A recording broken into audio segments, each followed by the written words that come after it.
E aí, galera, Leandrinho na área. Bora destravar o inglês. A expressão de hoje é he calls you.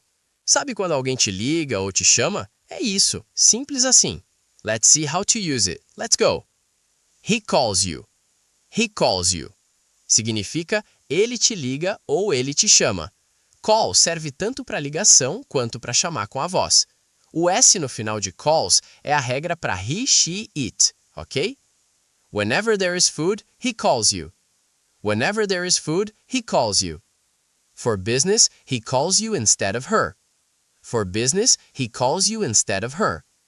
I think so. Whenever he is learning cooking, he calls you. I think so. Whenever he is learning cooking, he calls you. É isso, time. Viram como é fácil? Lembre-se do S com he, she, it. E call pode ser ligar ou chamar, beleza? Agora crie suas frases. Keep practicing and shine on. See ya!